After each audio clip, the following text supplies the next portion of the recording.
Saints Row is a very interesting video game series. It's not for everybody, obviously. I mean, it's kind of similar to Grand Theft Auto, except it's a lot more colorful and a lot more explosions and crazy weapons and yada yada yada.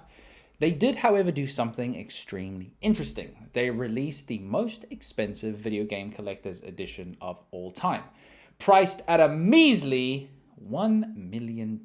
It's obvious this was an attempt at some exuberant, over-the-top marketing strategy to just say, we did this, but it's still kind of interesting, right? This is it, the Saints Row 4 Super Dangerous WOD WOD Edition, aka the $1 Million Pack.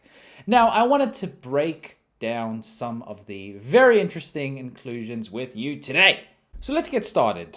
The Saints Row as an actual game did do pretty good. So one of the first inclusions, as you can imagine, is the actual game. Saints Row 4 Commander-in-Chief Edition. A Virgin Galactic space flight. That's one of those fancy ones where celebrities pay to get taken up to space and they look down at you from an even higher height than they normally would. A full-size replica of the dubstep gun. And then a hostage rescue experience. We'd be flown somewhere, get treated like a hostage, beaten over the head, and then you get to be told how to get out of that situation. I think the training like that is invaluable. I personally get kidnapped at least 3 times a day, and I would happily spend $236 on figuring out how to get out of those pesky situations.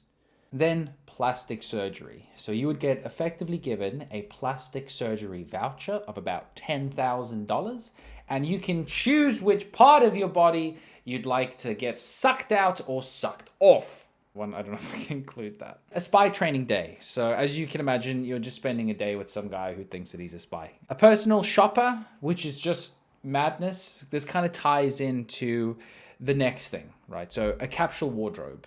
Capsule wardrobe, 7 nights at the top royal suite at the Burj Al Arab in Dubai, and then a shopping spree at the Burj Al Arab in Dubai. This is where the personal shopper would come in, is they'd sort of walk around with you and you'd be able to go, I want that one, I want that one, I want that one. It's just ridiculous. A week for 2 at the Jefferson Hotel in Washington, D.C. First class flights to both Dubai and Washington, D.C. to make those things happen. A Lamborghini Gallardo, which I guess kind of makes sense for this sort of price. A Toyota Prius for some reason. And then lastly, a supercar membership. What a supercar membership is just a track to be able to take your fancy new Lamborghini and drive it around. So somebody did the math on this, and all in all, this came up to about $630,000. So you can tell that this was just priced to be expensive and priced to be ridiculous. Whether this actually sold, nobody knows, right? They made one of these available and nobody ever came forward and said that they bought it. To be honest, I don't think anybody gave enough of a shit.